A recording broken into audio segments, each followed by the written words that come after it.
Hello दोस्तों। तो मैं आज एक नई सीरीज़ शुरू करने जा रहा हूँ। इस सीरीज़ में बेसिकली मैं आपको एक तो अपना अमेज़न सेलर अकाउंट का एक्सपीरियंस बताऊँगा। दूसरा कि उस एक्सपीरियंस के दौरान जो जो मैंने सीखा वो मैं आपसे शेयर करूँगा ताकि आप वो गलतियाँ ना करें और अमेज़न पे जब भी एक सेलर की तरह जाएं तो आप अपनी पूरी तैयारी के साथ जाएं। तो ये हमारा पहला चैप्टर रहेगा। इसमें हम बेसिकली अपने जो गुड्स एंड बैड्स हैं जो मैंने एक्सपीरियंस किए कि मतलब एज अ सेलर कि मुझे उसमें क्या अच्छी चीज़ें लगी और क्या गलत चीज़ें लगी वो बताऊंगा। और नेक्स्ट चैप्टर में हम डिस्कस करेंगे कि हम जो अमेजन का सेलर अकाउंट है वो कब क्रिएट करें।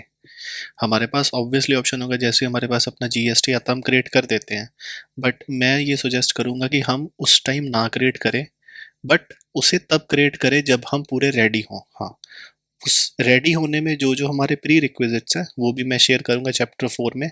अगर आपके पास ये बेसिक चीज़ें हैं, मान लीजिए अगर आपने ऑलरेडी अमेजन अकाउंट खोल लिया है तो आप अपने हिसाब से कोई फ्यूचर की वीडियो देख सकते हैं।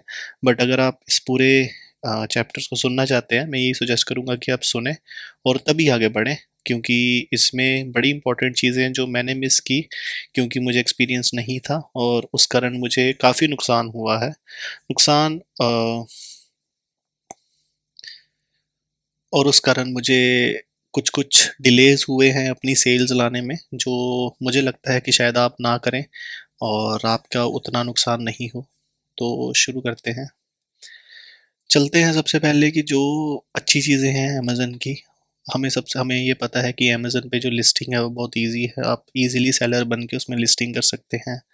उसके बाद जो अमेज़न का कस्टमर बेस है उस पे बेचना भी आसान है, चीज़ों को मैनेज करना आसान है। अमेज़न पे इंफॉर्मेशन ऑर्गेनाइज्ड है। मान लीजिए आपकी महीने की कितनी सेल हुई, कितना आपने उसमें फ़ायदा किया या कितना आपके प्रोडक्ट सेल हुए, आपकी इन्वेंट्री कितनी बची है, उस अकॉर्डिंग जो इनका सेलर अकाउंट है वो बड़ी परफेक्टली मैनेज्ड है और मैच्योर है, जिसे आप यूज़ कर सकते हैं। और लास्ट पे जो प्लेटफॉर्म है वो अनबायस्ड है। अनबायस्ड इसलिए कि मान लीजिए कोई और सेलर है आपके बराबर जो आया है और सेम प्रोडक्ट आपके वाला बेच रहा है, उसकी सेल आपसे ज़्यादा हो या आपकी उससे ज़्यादा हो, ऐसा नहीं है कि अमेजन बायस होगा। उसके लिए सर्टेन टर्म्स एंड कंडीशंस, अगर मान लीजिए आप उन चीज़ों को फॉलो करते हैं सेलर से बढ़िया, तो आपकी ज़्यादा सेल्स होंगी, और अगर सेलर फॉलो करता है तो सेलर की ज़्यादा सेल्स होंगी। तो ये इसकी कुछ अच्छी चीज़ें हैं जो मुझे समझ आई। और और अगर हम बात करें जो इसमें ख़राब चीज़ें हैं जो मुझे लगता है कि मतलब ऑब्वियसली अमेज़न की तरफ से नहीं है, बट अस हम जो सेलर हैं हमें इन चीज़ों का ध्यान देना पड़ेगा। हम अमेज़न पे जाएं उससे पहले सबसे पहले है कि जो हमें लगता है कि यार उस पे कस्टमर है और हमारे पास प्रोडक्ट है, कस्टमर खरीदेगा, प्रोडक्ट बिक जाएगा, ऐसा नहीं है।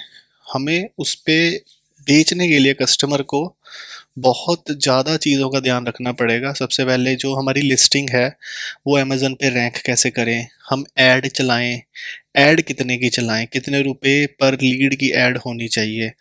मान लो हमने ऐड भी चला ली, क्या हमें उस ऐड की सेल कन्वर्ट हुई, हमें ये भी नहीं पता। मान लो आपकी ऐड 100 बंदों ने देखी, उसके बाद आपका एक ही बंदे ने खरीदा। अब 100 बंदों के पीछे मान लो आपने 2 रुपए पर ऐड लगाए और कन्वर्ट बड़े कम हुए, उसमें आपका नुकसान हो जाएगा। उसके बाद जो अमेज़न के सेलिंग के कमीशंस हैं, मान लीजिए जैसे आप एक बैग बेच रहे हैं, है ना, अगर आपके बैग का कॉस्ट है 200 रुपये, तो अमेज़न मान लीजिए आपसे 7 रुपये चार्ज कर रहा है। बट जैसे ही वो कॉस्ट 250 से ऊपर हो जाएगा, अमेज़न आपसे 15 रुपये चार्ज करने लग जाएगा। तो दो आपने 50 रुपये बढ़ाए पर अमेज़न का जो मार्जिन है वो बहुत ज़्यादा बढ़ गया।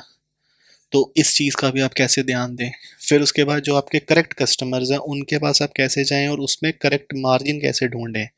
मान लीजिए जो आपका प्रोडक्ट है, अगर तो आपके खुद के प्रोडक्ट हैं या किसी भी कैटेगरी में प्रोडक्ट है, आपका हमेशा कंपटीशन रहेगा। आपके पास ऐसा प्रोडक्ट नहीं होगा कि वो बिल्कुल मोनोपोली टाइप है और वो कोई और नहीं बेच रहा है, राइट। तो उस सिनेरियो को हम देखते हुए हमें सबसे पहले तो कस्टमर को कैसे सस्ता प्रोडक्ट बेचना है।